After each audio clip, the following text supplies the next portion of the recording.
ಯಾವ ಪೇಪರ್ ಇಲ್ಲ, ನಾವೇನು ಹೇಳೋದು ನನ್ನ ಕಡೆ ಇಲ್ಲಿ ಪೇಪರ್ ಕೊಟ್ಟು ಇಷ್ಟನ ಅದಕ್ಕೆ ಸಂಬಂಧಪಟ್ಟಂತೆ ನಿಮ್ಮ ಹೆಸರು ಭಾಳ ಚರ್ಚೆ ಆಯ್ತು 2-3 ದಿವಸದಿಂದ. ಅದಕ್ಕೊಂದು ಸ್ವಲ್ಪ ಏನು ಕ್ಲಾರಿಫಿಕೇಶನ್ ಕೊಡ್ಬೇಕು. ಇಡಿ ಕೇಸ್ಗೆ ಸಂಬಂಧಪಟ್ಟಂತೆ ಅದು ಇಡೀ ಕೇಸ್ ಆಗಿದ್ದು ನಿಜ. ನಮ್ಮ ಭಾವ ಮೈದ ಜಾರಕಿಹೊಳಿ ಸಂಬಂಧಿ ಮಂತ್ರಿಗಳ ಸಂಬಂಧ ಆಗಿದ್ದು ನಿಜ. ಅದರಲ್ಲಿ ಏನು ಸರ್ಟಿಫಿಕೇಟ್ ಕೊಡೋದು ಅವಶ್ಯಕತೆ ಇಲ್ಲ. ಅದನ್ನು ಸ್ಪಷ್ಟೀಕರಣದ ಅವಶ್ಯಕತೆ ಇಲ್ಲ. ಅದನ್ನು ಎಲ್ಲರಿಗೂ ಗೊತ್ತಿದ್ದ ವಿಚಾರ. ಡಯಾಬಿಟಿಸ್ಗೆ ಮೆಡಿಸಿನ್ ತಗೊಂಡು ಶುಗರ್ ಕಂಟ್ರೋಲ್ ನಲ್ಲಿದ್ದೀರಾ? ಮೆಹಾಟೋನ್ ಕೇರಳದ ಆಯುರ್ವೇದ ಫಾರ್ಮುಲೇಷನ್ ಇಡೀ ಮೆಟಾಬಾಲಿಕ್ ಬ್ಯಾಲೆನ್ಸ್ ಅನ್ನೇ ರಿಪೇರಿ ಮಾಡಿಬಿಡುತ್ತೆ. ಮೆಹಾಟೋನ್ ದೀರ್ಘಕಾಲದ ಸಹಜ ಜೀವನಕ್ಕೆ ಸಹಾಯ ಮಾಡುತ್ತದೆ. ಸದ್ಯಕ್ಕೆ ಹೇಳಲಿಕ್ಕಾಗಲ್ಲ.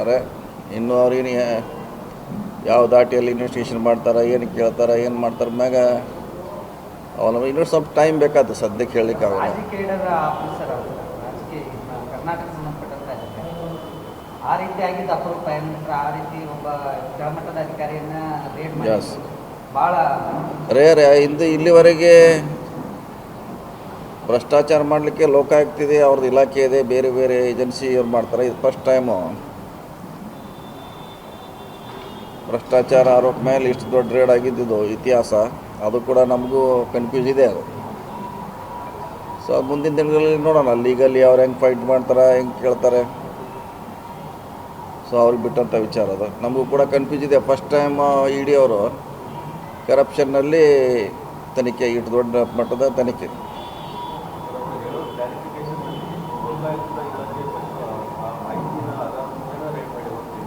ಇಲ್ಲ ಲೋಕಾಯುಕ್ತನೂ ಗೊತ್ತಿಲ್ಲ. ಅದು ಲೋಕಾಯುಕ್ತ ಯಾವುದೋ ಕೇಸ್ ಇದೆ. ಹಿಂದೊಂದಾಗಿತ್ತು, ಅದು ಸ್ಕ್ವಾಶ್ ಆಗಿತ್ತು. ಅದು ಅವ್ರ ಮೇಲೆ ಒಂದು ಕೇಸ್ ಇತ್ತು ಹಿಂದೆ, ಸುಮಾರು ವರ್ಷ ಹಿಂದೆ. ಅದು ಕೋರ್ಟು ರದ್ದು ಮಾಡಿತ್ತು ಅದು FIR. ಅದಾದ್ಮೇಲೆ ಹೊಸದಾಗಿದ್ದ ಬಗ್ಗೆ ನಮ್ಮ ಮಾಹಿತಿ ಇಲ್ಲ ಇದೆಯಲ್ಲ ಅಂತ. ಅವ್ರು ಕೂಡ ಪ್ರಶ್ನೆ ಎಲ್ಲ ಲೋಕಾಯುಕ್ತ ಸ್ವಂತ ಅವರೇ ಇನ್ವೆಸ್ಟಿಗೇಷನ್ ಏಜೆನ್ಸಿ. ಹಿಂಗಾಗಿ ಅದು ಗೊಂದಲ ಇದೆ ಸ್ವಲ್ಪ.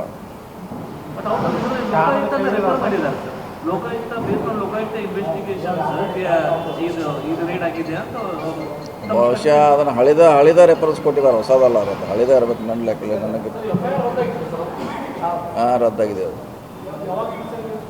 ಅವಾಗೇ ಹೈಕೋರ್ಟ್ನವ್ರು ರದ್ದು ಮಾಡಿದ್ದಾರೆ. ಅದು ಸ್ವಲ್ಪ ಟೈಮ್ ಬೇಕಲ್ಲ. ಈ ಸದ್ಯಕ್ಕೆ ಹೇಳೋಕ್ಕಾಗಲ್ಲ. ಇನ್ನೊಂದು ಇನ್ವೆಸ್ಟಿಗೇಷನ್ ಯಾವ ದಿಕ್ಕಿನಾಗ ಹೋಗ್ತಿದೆ ಅದ್ರ ಮ್ಯಾಗ ಅದೆಲ್ಲ ಡಿಪೆಂಡ್. ಅದು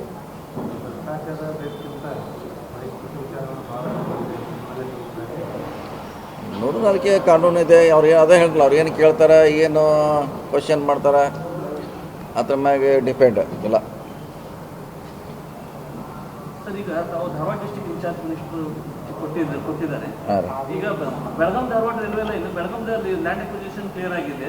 ಸಂತೋಷ್ ಲಾಡ್ ಅವರು ಅಡಕಳೆ ಮಾಡಿದ್ರಿಂದ ಧಾರವಾಡದಲ್ಲಿ ಆಗಿದ್ದಿಲ್ಲ ಲ್ಯಾಂಡ್ ಅಕ್ವಿಸಿಷನ್. ಅದು ಯಾವ ಥರ ಈಗ ಇದು ಮಾಡ್ತಾರೆ ಧಾರವಾಡ ಡಿಸ್ಟ್ರಿಕ್ಟ್ ಅಲ್ಲ? ನಮಗೆ ಉಸ್ತುವಾರಿ ಅಂತ ಇಲ್ಲ. ಒಳ್ಳೆ ಇದು ಬರಗಾಲ, ನೀರಿನ ಸಮಸ್ಯೆ, ಇದನ್ನು ಮೀಟಿಂಗ್ ಮಾಡಲಿಕ್ಕೆ ಮಾತ್ರ ಇದು ನಮಗೆ ಅಧಿಕಾರ ಕೊಟ್ಟಿದ್ದಾರೆ. ಅದು ಉಸ್ತುವಾರಿ ಅಲ್ಲ. ಅದು ಅಂದರೆ ಈಗ ಯಾರೋ ಮಂತ್ರಿ ಇಲ್ಲರಲ್ಲ. ಅದು ಅಲ್ಲಿ ಜಿಲ್ಲಾಧಿಕಾರಿಗಳು MLA ಜೊತೆ ಸಭೆ ಮಾಡಲಿಕ್ಕೆ ನಮ್ಗೆ ಅಧಿಕಾರ ಕೊಟ್ಟಿದ್ದಾರೆ.